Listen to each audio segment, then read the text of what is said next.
Bueno, hoy vamos a comenzar a estudiar la visión tomista del conocimiento,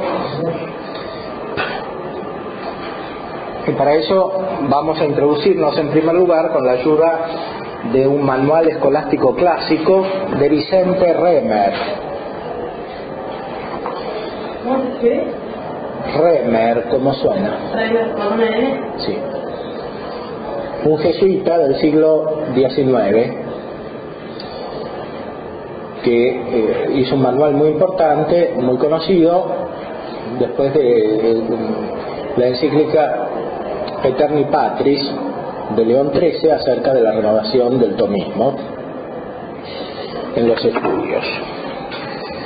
En este manual, el estudio del conocimiento está situado en el contexto de la filosofía de la naturaleza o física, porque el primer tipo de conocimiento que conocemos justamente es el sensitivo,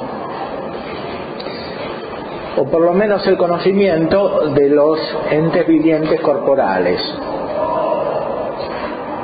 Además del conocimiento sensitivo, encontramos el intelectivo en los hombres, que siguen perteneciendo a la naturaleza, como los animales. Por eso, aquí se estudia el sentido y la vida sensitiva en general, y después la vida intelectiva y el conocimiento intelectivo. A propósito del conocimiento sensitivo, se pone un preámbulo acerca de la naturaleza del conocimiento que se inspira en diversos textos de Santo Tomás.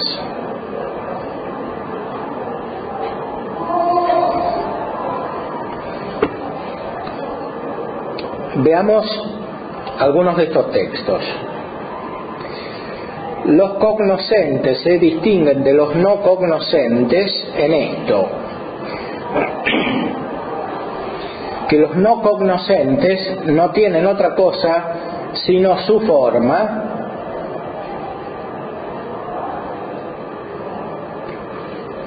solamente, y el cognoscente tiene la forma además de otra cosa. Esto está en la primera parte de la suma, cuestión 14, artículo 1. Es un texto elemental en que distinguimos los entes que tienen conocimiento de los entes que no tienen conocimiento. Apelando a la doctrina aristotélica de la forma y la materia, decimos que los cognoscentes, los entes que conocen en general, tienen no solo su propia forma, sino también otra. Esto es lo más básico. Otra forma, es decir, la forma de lo que conocen, del objeto conocido.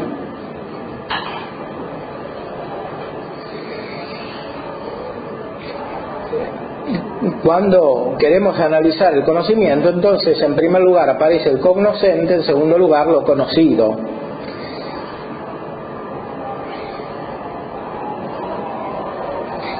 Y por eso hay que preguntarse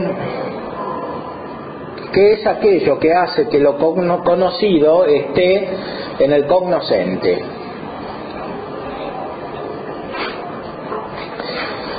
Y en segundo lugar, ¿qué es aquello que hace que el cognoscente reciba lo conocido, o que lo conocido esté en el cognoscente?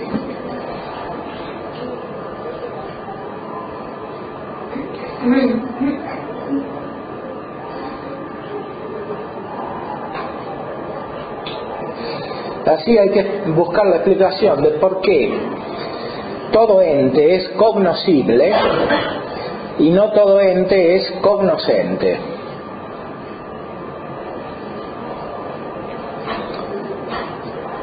Es el análisis elemental del hecho del conocimiento que encontramos en la realidad.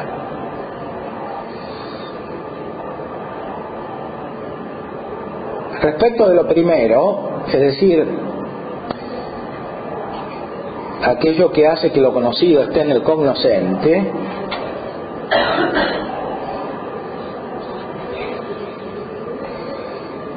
es evidente que lo conocido en cuanto conocido no puede estar en el cognoscente según su ser físico.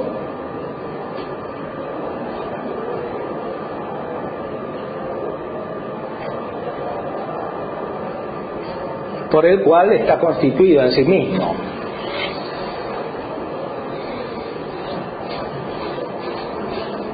O sea, el conocimiento es algo distinto del hecho de estar, por ejemplo, una sustancia en una planta, el hierro, o el calcio, el magnesio, todos los elementos, el nitrógeno, el oxígeno, los elementos que constituyen la planta, son asimilados por la planta, están en la planta, pero no son conocidos. Esta consideración es importante porque hay teorías filosóficas de tipo empirista que conciben el conocimiento de esta manera, como un estar físicamente en otro, o como un afectar a otro físicamente.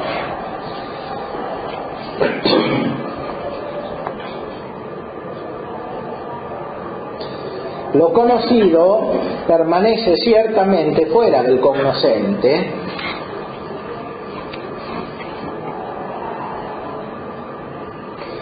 también cuando es conocido en acto. Si alguien conoce sensitivamente un gato, el gato permanece en sí y no entra en el cognoscente, animal o humano.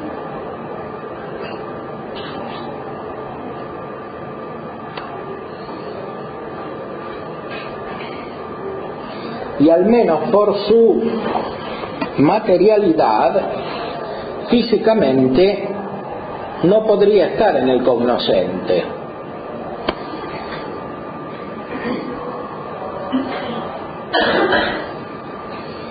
Por eso hay que decir con Santo Tomás lo siguiente, que encontramos en el comentario al De Anima, libro tercero.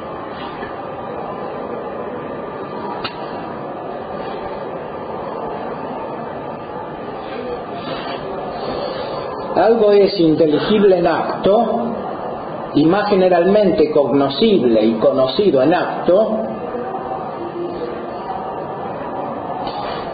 porque está en acto abstraído de la materia.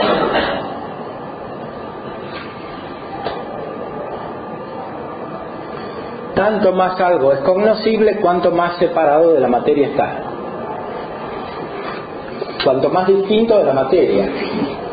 Por eso afirmamos que algo es cognoscible a raíz de su forma, porque la forma se distingue de la materia.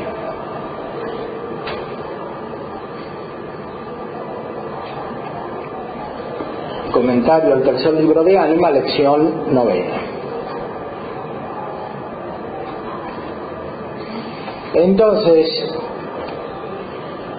lo conocido puede estar en el cognoscente solo según esto,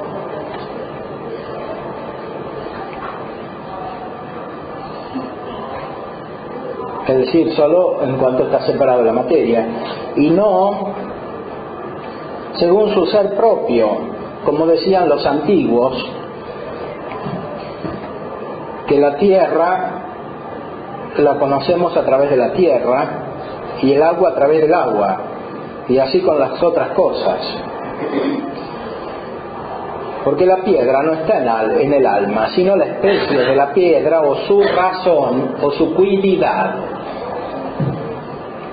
que es su esencia, no como particular sino como inteligible.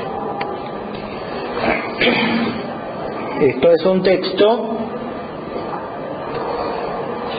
de la cuestión 23 de Veritate, artículo 1. Ahora bien, este estado del ser o esta manera de ser se llama intencional.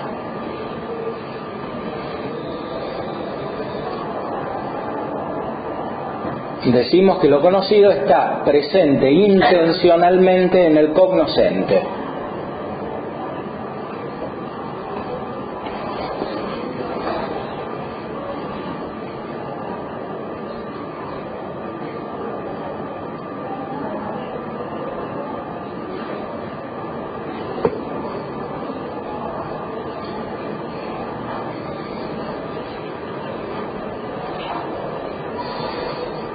Este tipo de ser o presencia se opone a la real o física.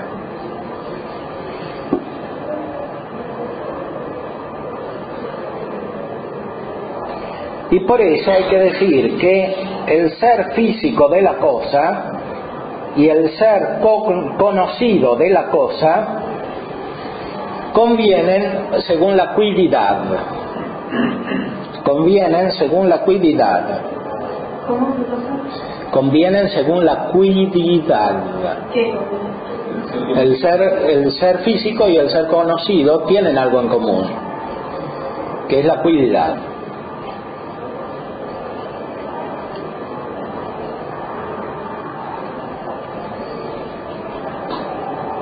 Considerada de esta manera, y no convienen según el ser.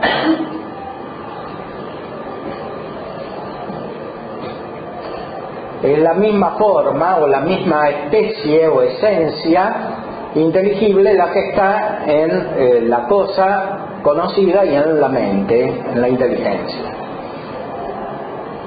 La misma. La misma quiere decir que es una. La quidditad o esencia particular no es una, no es la misma la que está en la mente y la que está en la cosa. En la mente esta quidditad tiene el ser de la mente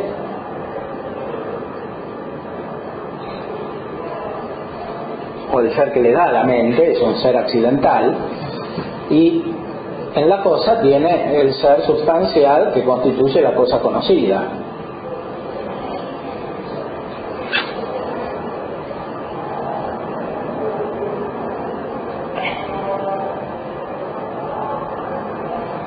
Sin embargo, si distinguimos la esencia del ser, podemos considerar que hay una esencia realizada de dos maneras, en la cosa y en la inteligencia. Para esto es necesaria la distinción metafísica entre ser y esencia, justamente.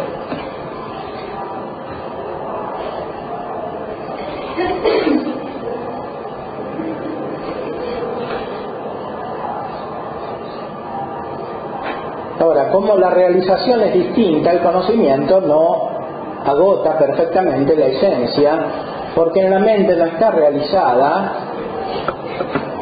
totalmente y en la cosa tampoco totalmente. En efecto, en la mente no tiene el ser de la cosa. Su modo de realización en la cosa particular que existe fuera.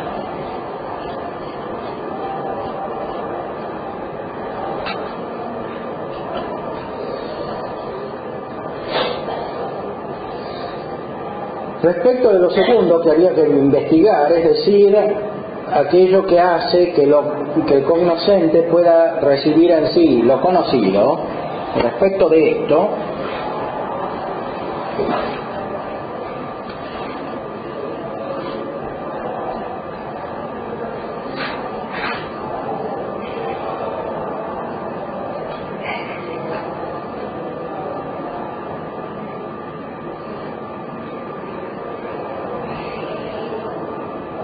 es evidente, al mismo modo, que el cognoscente debe tener el ser tal que pueda recibir las formas abstractas de las cosas respecto del ser real.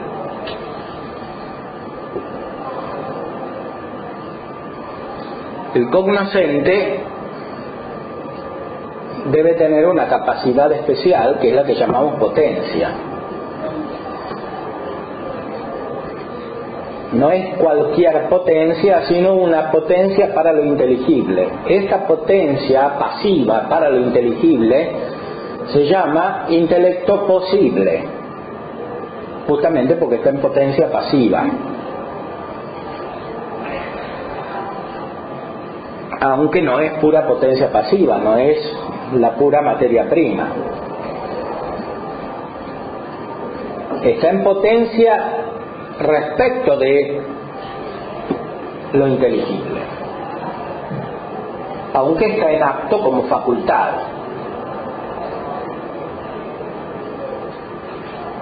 Es decir, como potencia activa. Tiene una capacidad operativa. Ahora, esta capacidad operativa no es otra cosa que la de asimilar la esencia, la cuididad.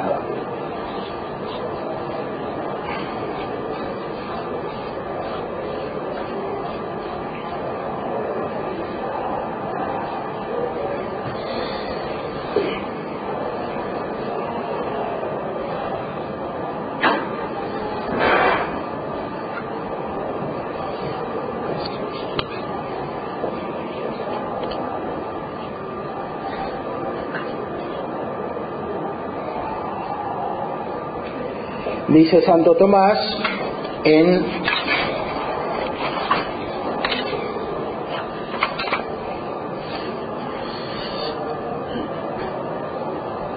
el mismo lugar,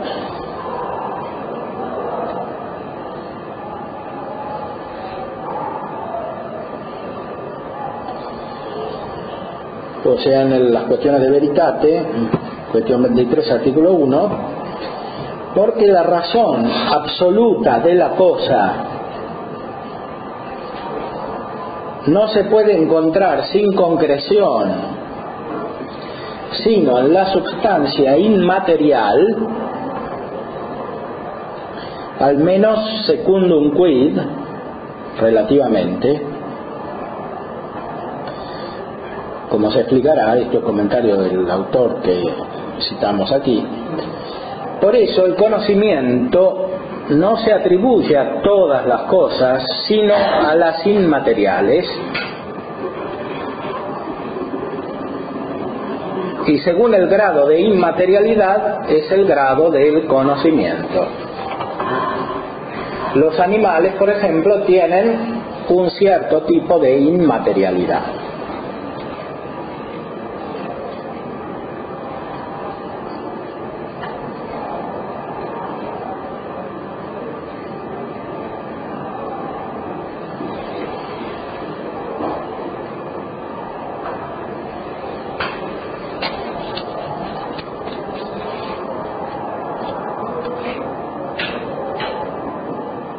¿Qué se refiere con ese grado de materialidad de los animales?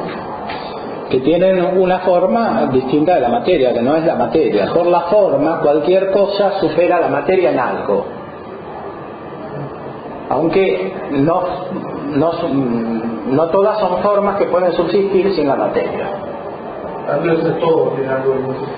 Todo tiene algo de inmaterial, pero no todo tiene el grado de inmaterialidad suficiente como para conocer. Todo tiene el grado de inmaterialidad suficiente como para ser conocido.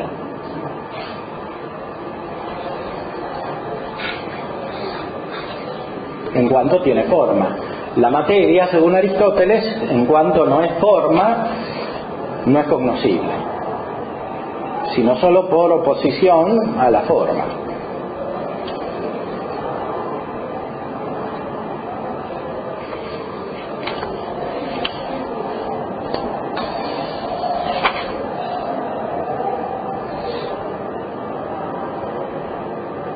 Y continúa Remer, por eso el ente cognoscitivo tiene que tener forma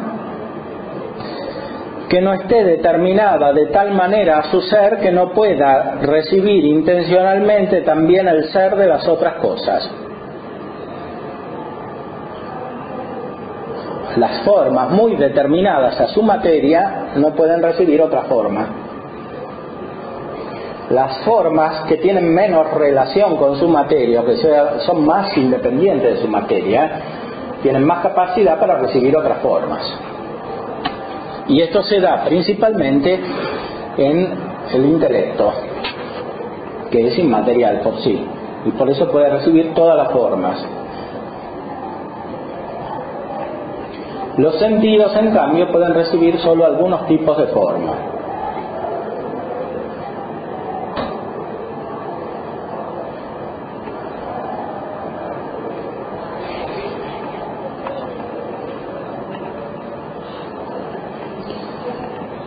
Dice Santo Tomás en la primera parte, cuestión 80, artículo 1. La forma en las cosas que participan del conocimiento se encuentra en un modo más alto que en las cosas que carecen de conocimiento.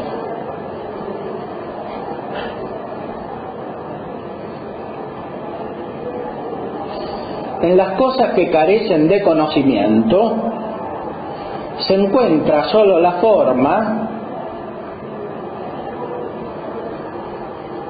como determinando a un ser propio cada cosa, que es el ser natural de cada una. Pero en las que tienen conocimiento se determina cada una su propio ser natural por la forma natural, que sin embargo es receptiva de las especies de las otras cosas, como el sentido recibe las especies de todas las cosas sensibles y el intelecto recibe las especies de todas las cosas inteligibles. Aquí el sentido está tomado en una manera genérica, no habla de cada uno de los 5 sentidos, ni de los sentidos internos, sino del sentido en general. El sentido, tomado en toda su amplitud, aunque nunca se realiza en toda su amplitud, es capaz de recibir todos los sensibles.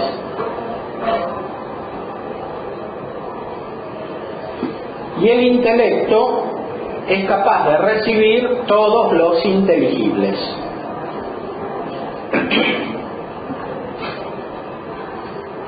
Por eso Aristóteles decía: anima est quodammodo omnia. El alma es, de algún modo, todas las cosas. Exige os estita panta.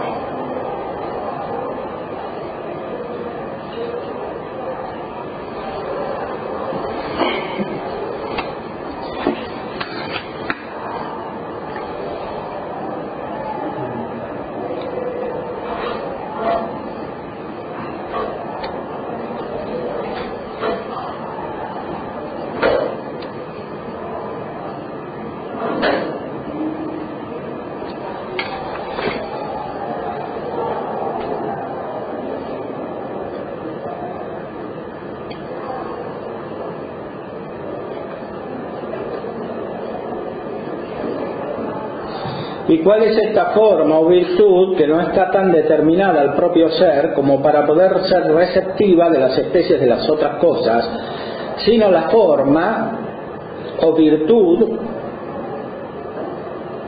que es o absolutamente inmaterial o de algún modo inmaterial? Es una pregunta retórica, es una afirmación, es decir, solo la forma que es absolutamente inmaterial o que es de algún modo inmaterial puede recibir otras formas.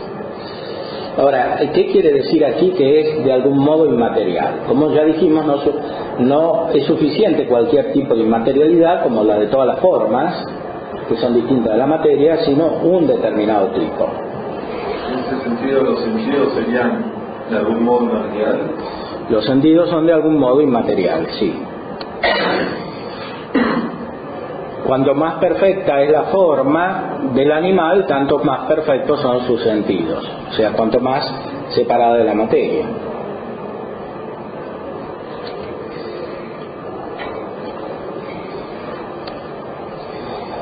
Simplemente inmaterial es la virtud que no es acto del órgano corpóreo, y es el intelecto. Y de algún modo inmaterial es la virtud que, aunque sea acto de un órgano corpóreo, sin embargo, no subyace a todas las condiciones de las cosas materiales.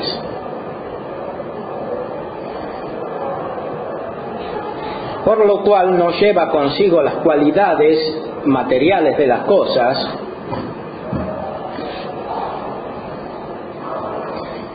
de las cuales puede recibir en sí las especies.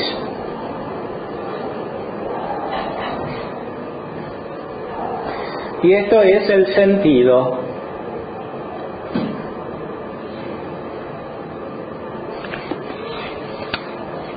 El sentido es, como veremos, el acto del órgano corporal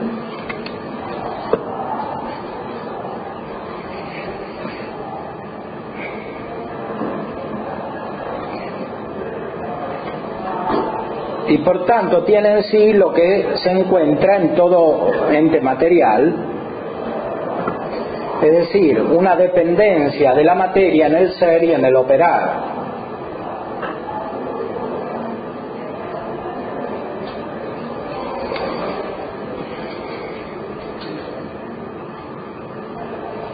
Pero el sentido no el órgano, no es cuanto, no es figurado, no es situado, no es blanco. El sentido conoce todo eso, pero no es todo eso.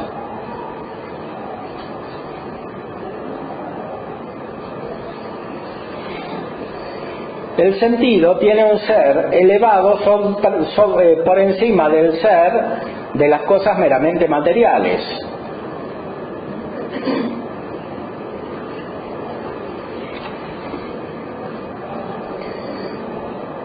Y por eso el ser no está determinado por las varias cualidades corpóreas, de manera tal que no pueda recibir las formas de las otras cosas sin estas determinaciones.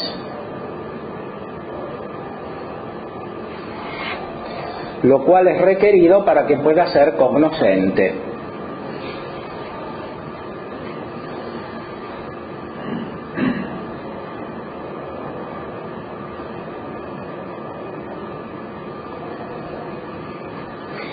Es decir, tiene en sí, además de su ser, el ser de las otras cosas intencionalmente. Tiene en sí, además de su propio ser, el ser de las otras cosas intencionalmente. Intentionaliter.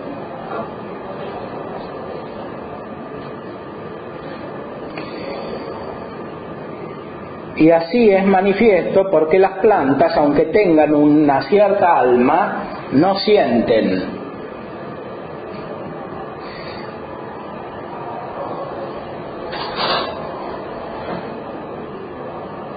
Como dice Santo Tomás en el comentario al segundo libro de Ánimas, lección 24, no tienen en sí este principio por el cual pueden recibir las especies sin la materia. Es decir, no tienen el sentido.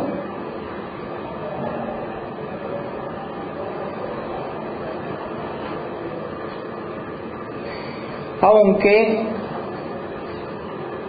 le suceda a este principio que padezca con la materia, es decir, según la transmutación material. El sentido, entonces, es superior a la facultad de las plantas, pero no la supera totalmente como la inteligencia. En las plantas las facultades, la potencia vegetativa, generativa, etcétera, implican una alteración, un cambio, una transmutación corporal. En el sentido hay algo de esto, pero hay otra cosa que lo supera. El sentido puede asimilar las formas de otras cosas sensibles. Ciertas formas, que son las formas particulares, y no la forma sustancial. Las formas accidentales, particulares, no la forma en cuanto inteligible, porque el verde, el blanco, etcétera, es también inteligible. Así no lo capta el sentido, sino que lo capta como sensible, es decir, simplemente como particular. El sentido siempre ve este blanco, este verde, y no el blanco o el verde.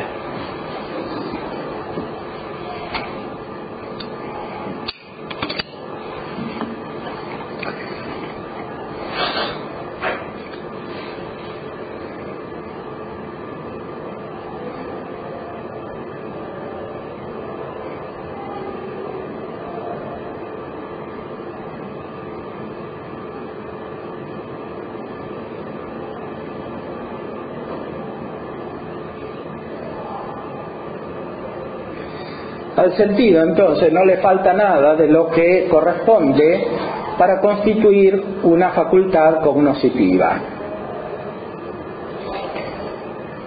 Y por experiencia propia, a la cual no puede contradecir el escéptico,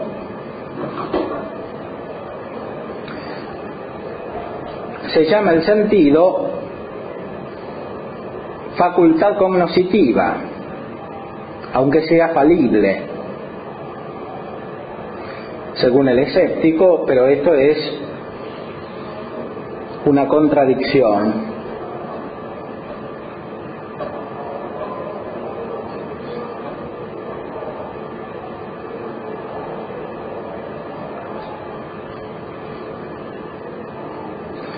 El sentido es facultad cognoscitiva y no se puede equivocar, porque equivocarse corresponde a un acto de la inteligencia, no del sentido.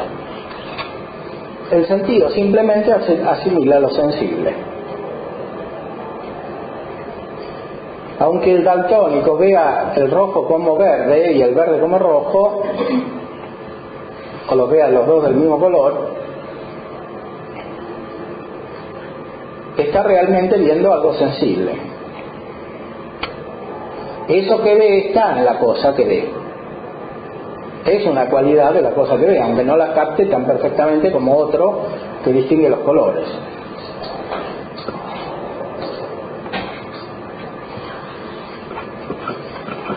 Ese no se equivoca. Se puede equivocar eventualmente si hace una interpretación intelectual.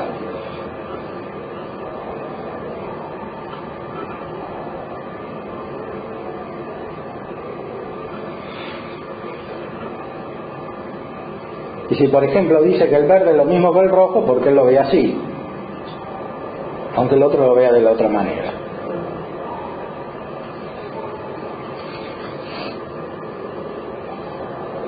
Se equivoca porque hace un juicio que no se refiere a las mismas cualidades sensibles que captó.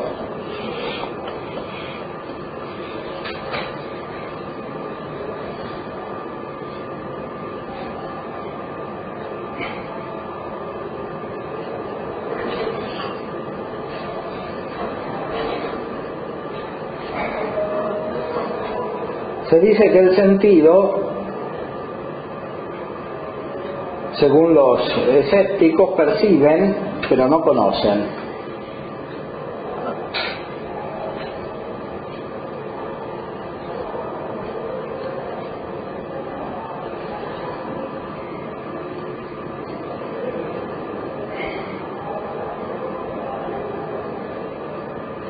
En realidad los sentidos perciben conociendo. La distinción absoluta entre el sentido y la inteligencia, como si no perteneciesen al mismo género, corresponde a la teoría del conocimiento kantiana. Para Kant, los sentidos hacen algo distinto que la inteligencia. No se unen en el género. Porque los sentidos son pasivos y la inteligencia es activa, o la razón. En cambio, los sentidos y la inteligencia tienen algo en común, que es el conocer. Pertenecen al género de las potencias cognoscitivas, aunque tengan especies diferentes.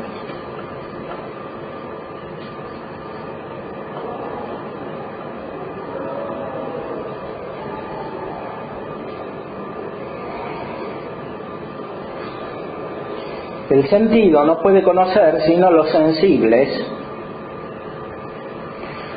porque es una facultad conectada con un órgano. Así como el sentido no supera totalmente la materia, tiene un órgano corporal, así lo que conoce tampoco supera totalmente la materia, se realiza en la materia.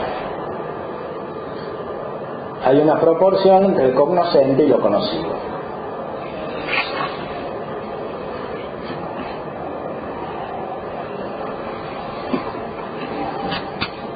El sentido no puede conocer sino los sensibles, porque es una facultad conectada con un órgano. Hay otra facultad cognoscitiva, el intelecto, cuyo objeto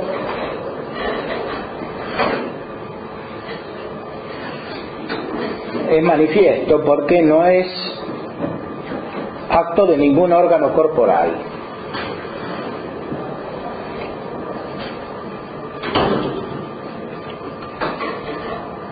El intelecto capta lo que no tiene materia y lo hace porque no tiene órgano corporal.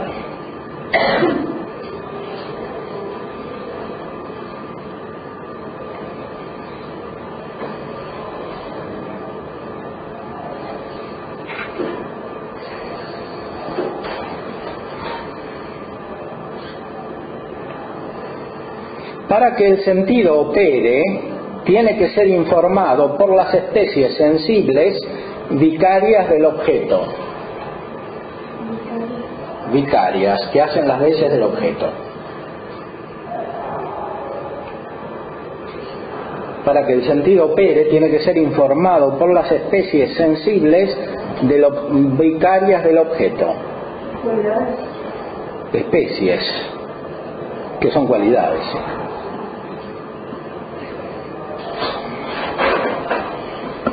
Pero son las cualidades no como están en la cosa sensible, sino como están en el sentido. Por eso se llaman especies. ¿Vienen a ser vicarias de esencia? No, vicarias de la cualidad que está en la cosa corporal determinada.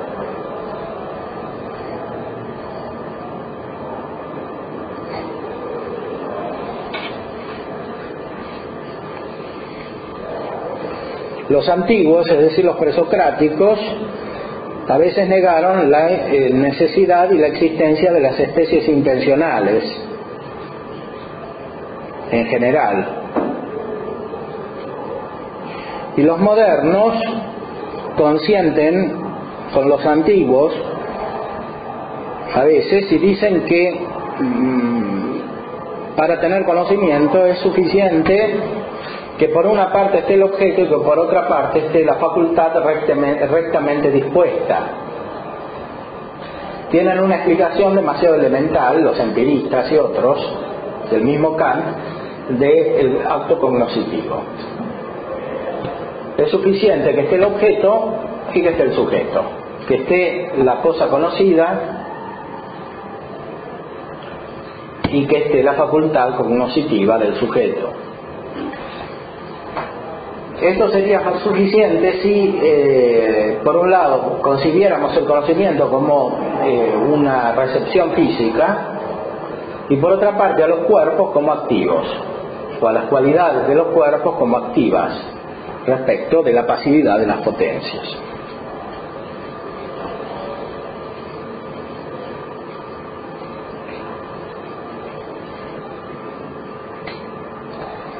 Dice Santo Tomás en la primera parte, cuestión 78, artículo 3, hay una doble inmutación,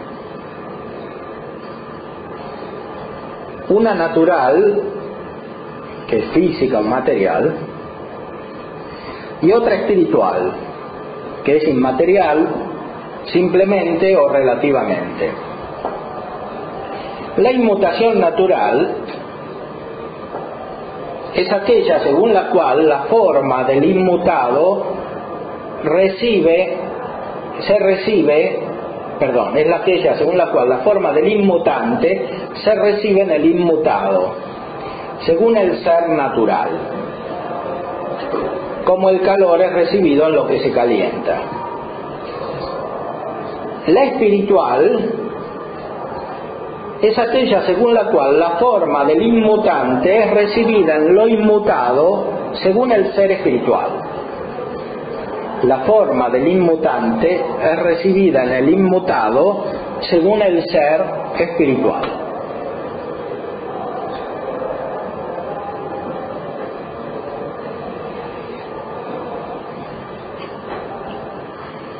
Esta palabra espiritual es genérica aquí, se refiere tanto a la inteligencia como a los sentidos. Los sentidos son inmutados no físicamente, aunque también hay una inmutación física en el órgano. Son inmutados espiritualmente o intencionalmente, tienen un acto propio los sentidos, pasan a un acto propio de un tipo especial.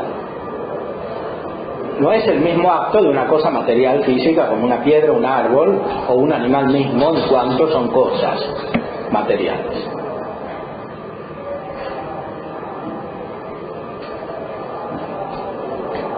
Es otro acto. Ese pasaje de la potencia al acto que hay en el sentido se puede llamar una inmutación espiritual.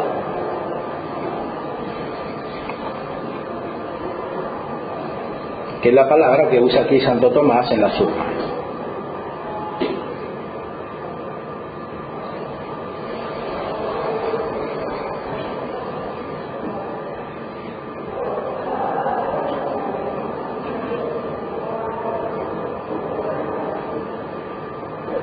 De algún modo inmaterial es la virtud que, aunque sea acto del órgano corporal, sin embargo, no subyace a todas las condiciones de las cosas materiales, por lo cual no lleva consigo las cualidades de las cosas materiales, de las cuales puede recibir en sí las especies.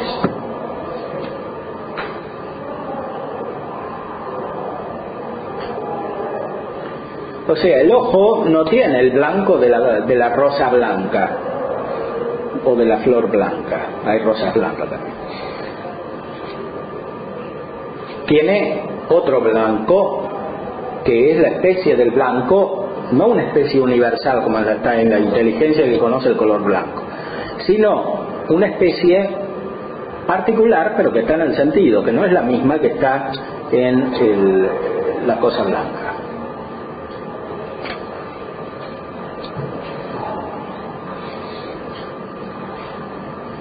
Es la misma, solo imperfectamente, no es la misma según el ser físico.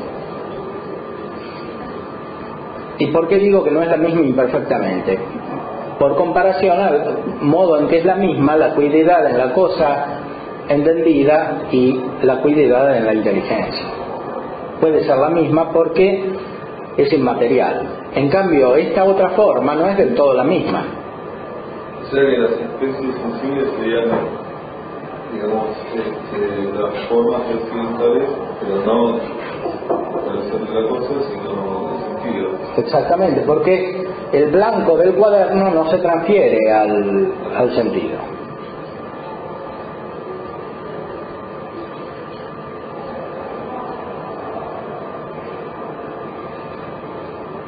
Quiere decir que el sentido en contacto con el blanco del cuaderno forma en sí la forma del blanco, pero de otra manera.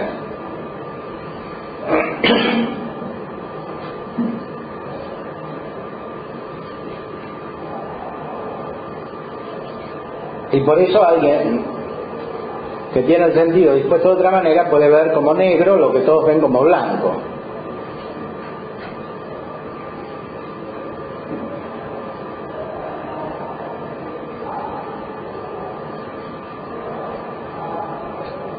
Cosa que no sucede en la inteligencia. Si se ve la esencia, es la misma para todos.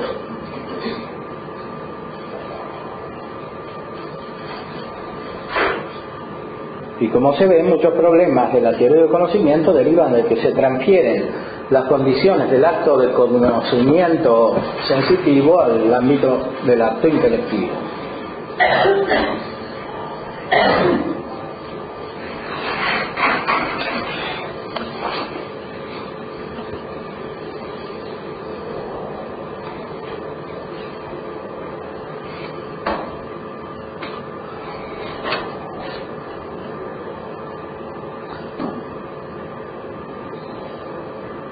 Esta forma del objeto recibida en el sentido sin materia, como dice el filósofo Aristóteles, se llama especie sensible.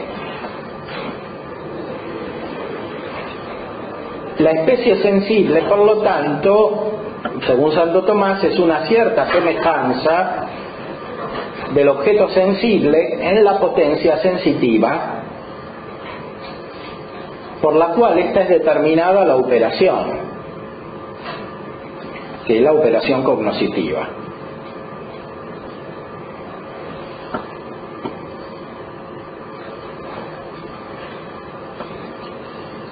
La sensación es verdadero conocimiento. Entonces, dice Santo Tomás en la cuestión 8 de Veritate, artículo 5, todo conocimiento es por asimilación del cognoscente a lo conocido. Este es un símbolo metafísico. El conocimiento como tal es una realidad metafísica, aunque se realiza imperfectamente en el ámbito de las cosas corporales, en la medida en que están desprendidas de la materia, según su forma. Está el símbolo de la asimilación, que es un símbolo que corresponde a una operación de una facultad vegetativa en las plantas, más precisamente la facultad nutritiva. Asimila los alimentos. En la inteligencia y en el sentido no se da tanto que el sentido asimile la cosa conocida, el objeto conocido, cuanto que el sentido y la inteligencia se asimilen al objeto conocido. De aquí la clásica definición de conocimiento escolástica: fieri aliud in quantum alio. Fieri aliud in quantum alio.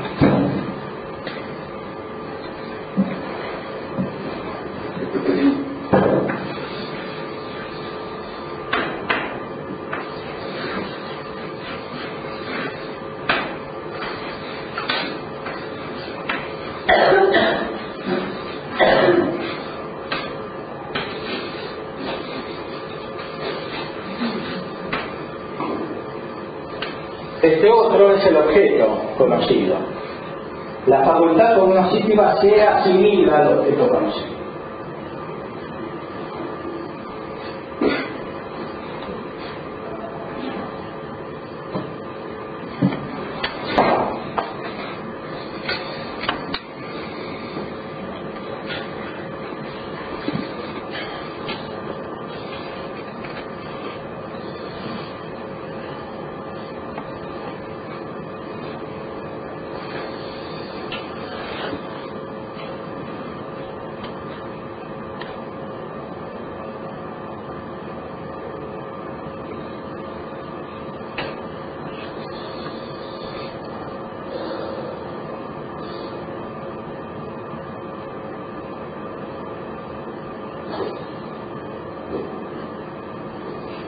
Por eso se dice que no conoce o que falla en el conocer el ente que no expresa en sí las cosas como son, o que expresa las cosas de otra manera que como son.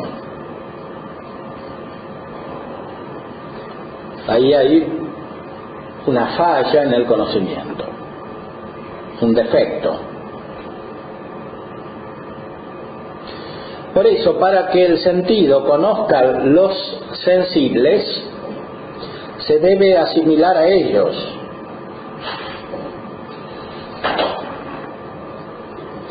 Ahora bien, esta asimilación es doble, dice Santo Tomás en el comentario a las sentencias, distinción 34 del primer libro. Según la conveniencia en la naturaleza, y por información de la especie que representa la naturaleza. La primera no es la que se requiere para la ciencia o para el conocimiento, y falta ciertamente en el sentido, porque el sentido no es similar en la naturaleza a todas las cosas sensibles que puede conocer.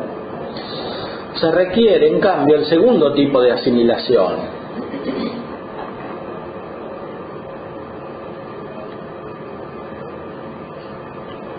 Dice San Tomás en el comentario al segundo libro de Ánima, lección 10ª: Empédocles y los que dijeron que lo similar conoce lo similar, dijeron también que el sentido es en acto los mismos sensibles. Para que conociese todos los sensibles, pusieron que el alma sensitiva es compuesta de algún modo de todos los sensibles.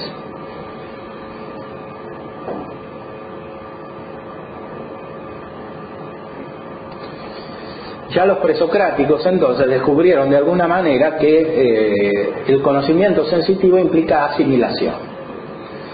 Pero como no sabían superar la condición material, pusieron que hay una semejanza en el cognoscente en el sentido físico.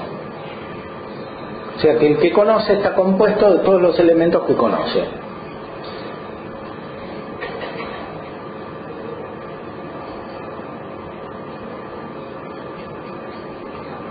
Dice de vuelta en el De Veritate que el conocimiento no es como una especie de flujo desde el cognoscente hacia lo conocido, como sucede en las acciones naturales, sino que más bien implica la existencia de lo conocido en el cognoscente.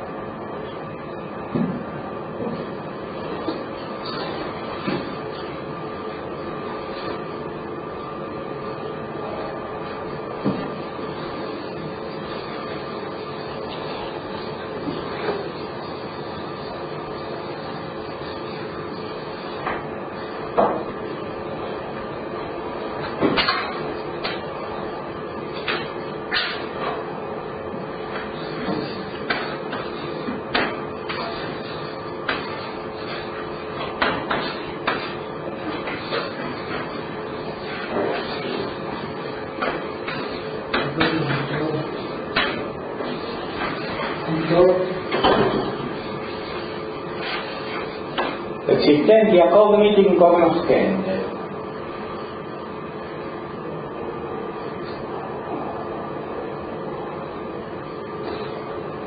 O el ser de lo conocido en el cognoscente.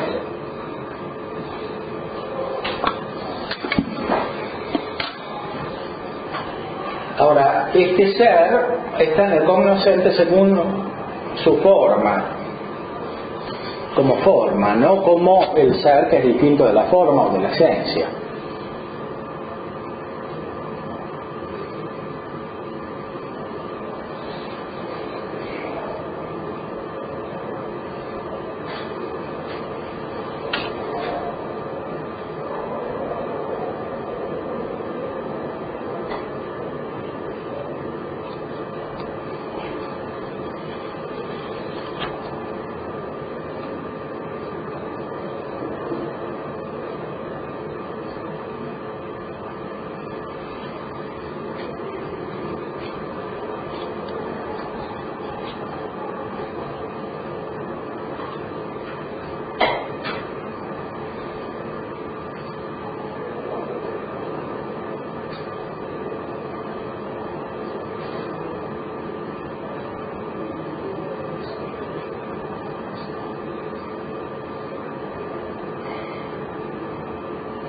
Entonces el conocimiento se dice una aprehensión, una percepción. Por eso es necesario que, así como los sensibles estén en la misma facultad sensitiva, así también puedan ser percibidos y aprendidos por ella.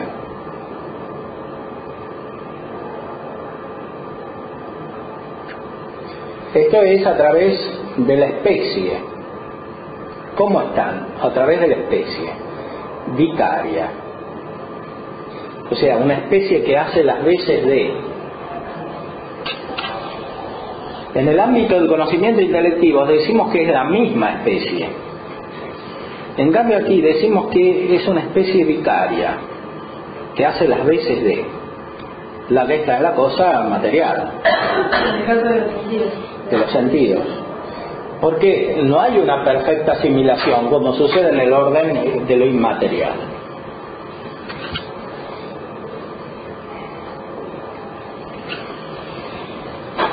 El sentido es una facultad que está en potencia para percibir los sensibles y no está percibiéndolos siempre en acto.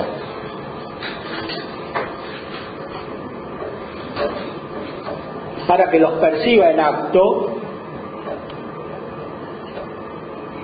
o para que ejercite la sensación, se debe determinar intrínsecamente y reducir de la potencia al acto.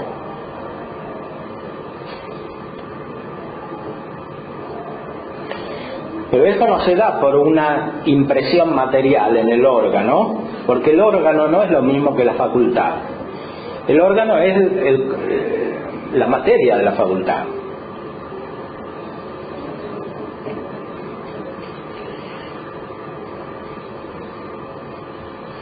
Se requiere la forma, entonces, que actualice la potencia sensitiva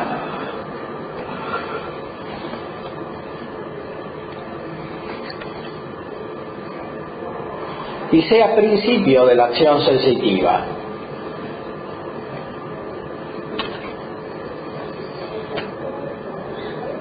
Dice Santo Tomás en la Suma, en las cuestiones de veritate, cuestión segunda, artículo 2. Cualquier acción sigue a la condición de la forma agente, que es principio de acción. Así como la calefacción se mide según el modo del calor.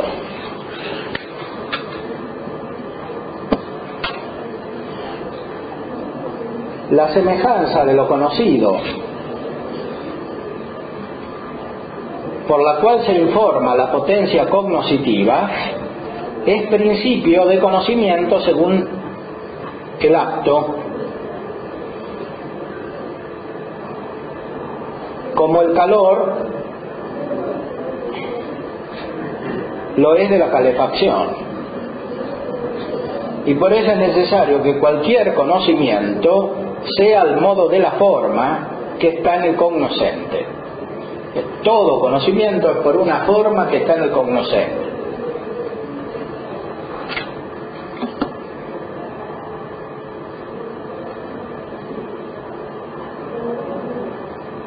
La forma es principio de la acción.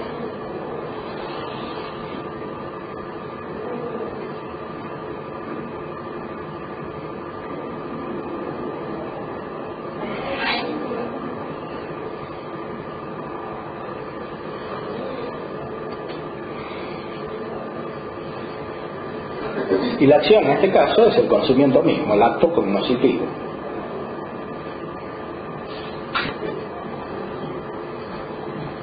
¿En qué consiste este acto cognoscitivo? No consiste en otra cosa que la presencia de la forma en el cognoscente, en la potencia del cognoscente.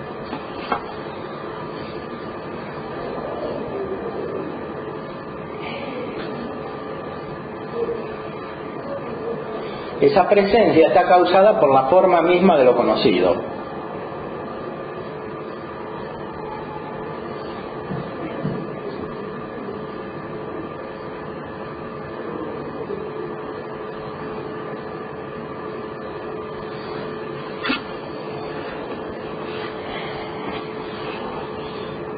Los objetos corporales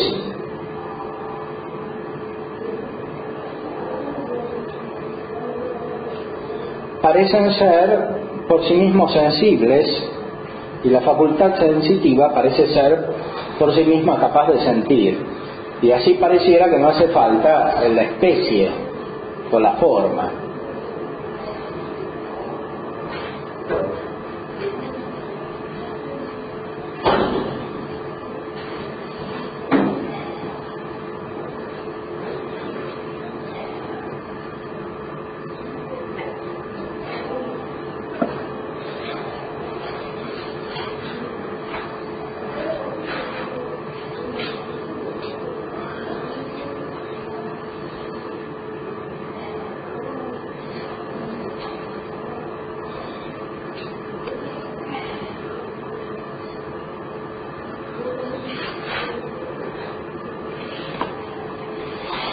Ahora, estas especies se requieren para los sentidos externos y también para los sentidos internos.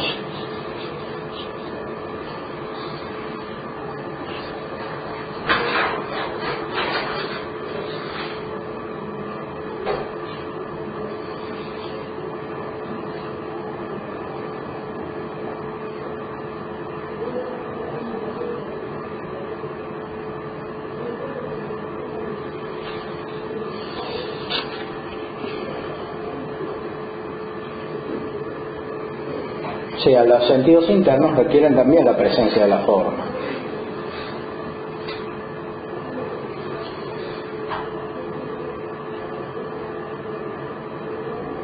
Estas especies son causadas inmediatamente por las sensaciones de los sentidos externos, inmediatamente por los objetos mismos,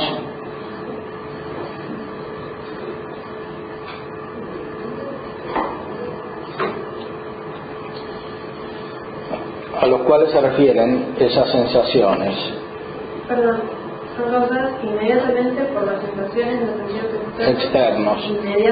Inmediatamente por las sensaciones, perdón, por los objetos mismos,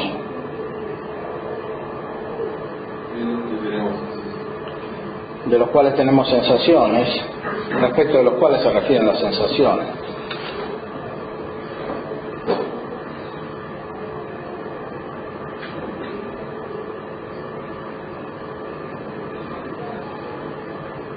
Lo sensible exterior pone su forma en los sentidos interiores, en los sentidos exteriores, a partir de los cuales procede hacia la imaginación y después hacia el tesoro de la memoria, dice en el cuarto libro de la Summa contra Gentiles.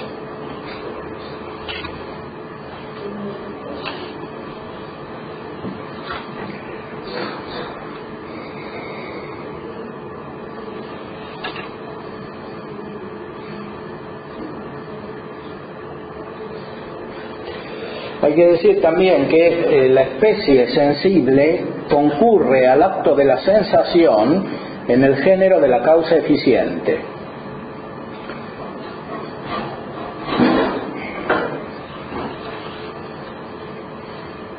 O sea, la forma es principio de una acción, es causa eficiente de la sensación o de la intelección.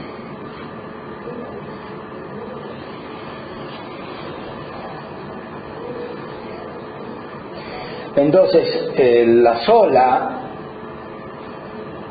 facultad cognoscitiva no tiene la fuerza adecuada para causar el acto de sensación o de intelección.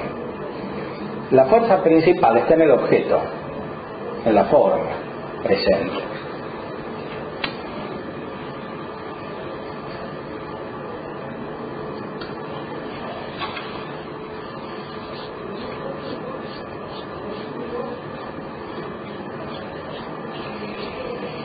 Algunos dicen que la especie concurre en el género de la causa formal porque dicen que especifica el acto,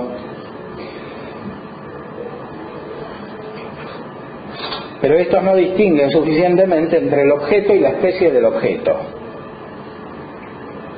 El objeto, en cuanto es objeto, especifica el acto, pero la especie del objeto, en cuanto tal, es en parte principio efectivo del acto.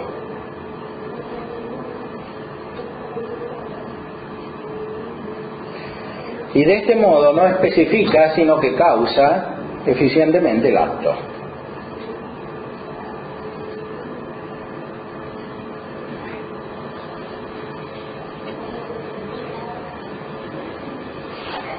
O sea, la especie causa eficientemente la sensación. Sí.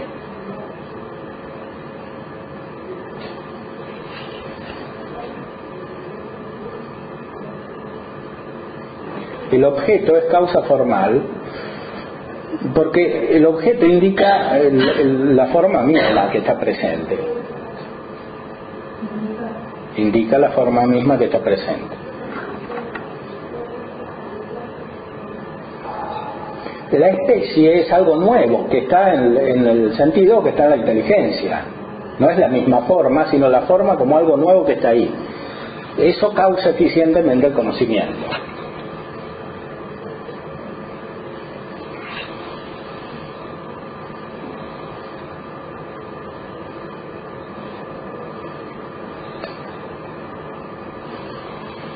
Ahora, esto no significa que haya un sentido agente, así como hay un intelecto agente.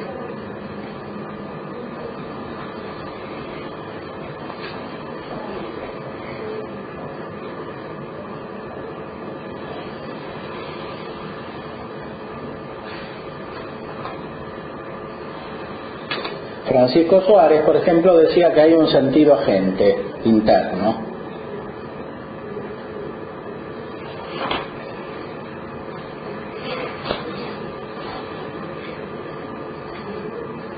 Pero esto no es necesario porque lo sensible externo es suficiente para imprimir la especie en el sentido externo.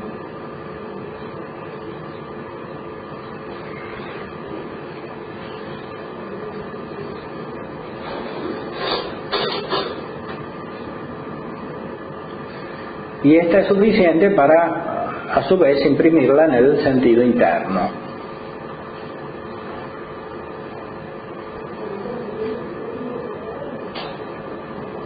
El sentido agente sería un poco el sentido externo. Es lo sensible mismo. Lo sensible mismo está en acto. Claro, pero, o sea, equivalente al intelecto agente podría ser el sentido externo porque le pone la especie en el sentido interno. Sí, pero el sentido externo es pasivo porque recibe. Entonces no es activo en cuanto recibe. Lo activo es la forma misma. ¿Por qué? ¿Cuál es la diferencia fundamental? Es esta, que mientras las formas sensibles están en acto, las formas inteligibles no están en acto en el mundo que nosotros conocemos, que es el mundo de las cosas materiales.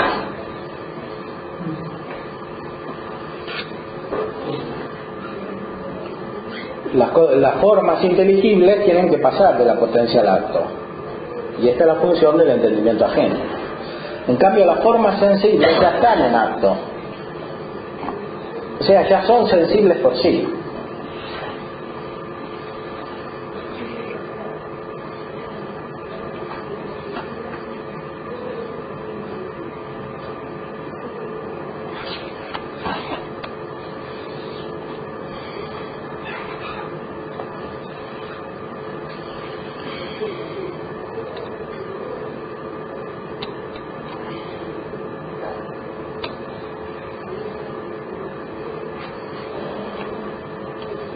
El sentido es una facultad pasiva, como dijimos, y sin embargo, la sensación no consiste formalmente en la recepción de la especie sensible,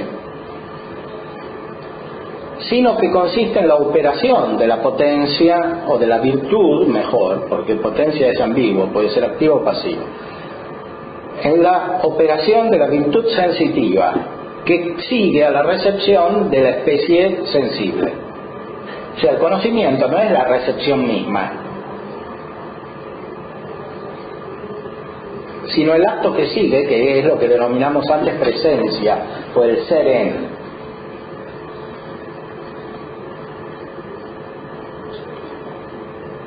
La recepción es el recibir la forma, pero el recibir no es todavía asimilarse a la forma.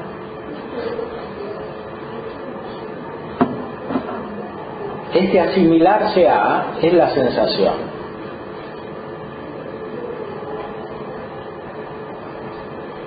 ¿Quién produjo ese acto?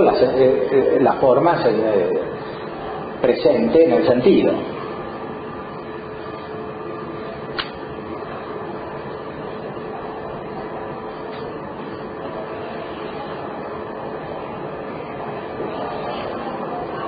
pero es un acto distinto, un acto que está en la facultad y por lo tanto en el sujeto a quien pertenece esa facultad.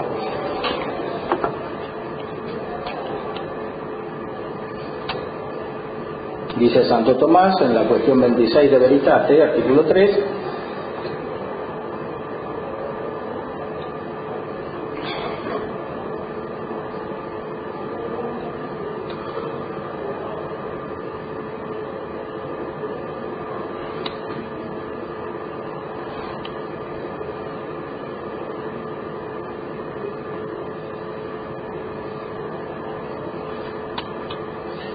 dice que el sentido se compara lo sensible como lo paciente a la gente, porque el sensible transmuta el sentido.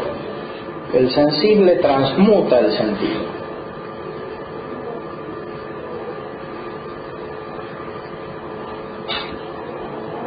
O sea, la perfección está del lado del objeto, podríamos decir.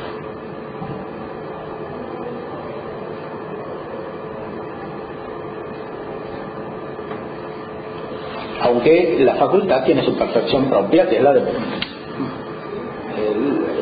que corresponde a la capacidad de producir tal acto que es la sensación o la intelección.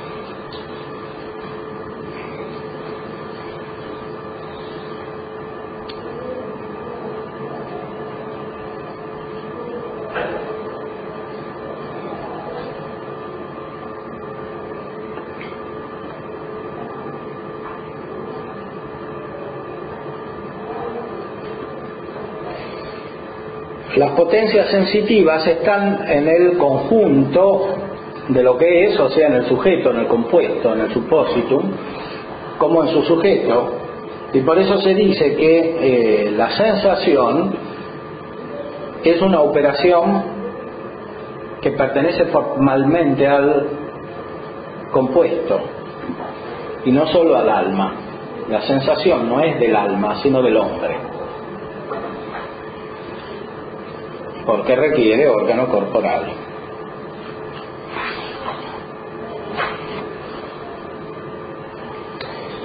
Muy bien, por hoy vamos a terminar.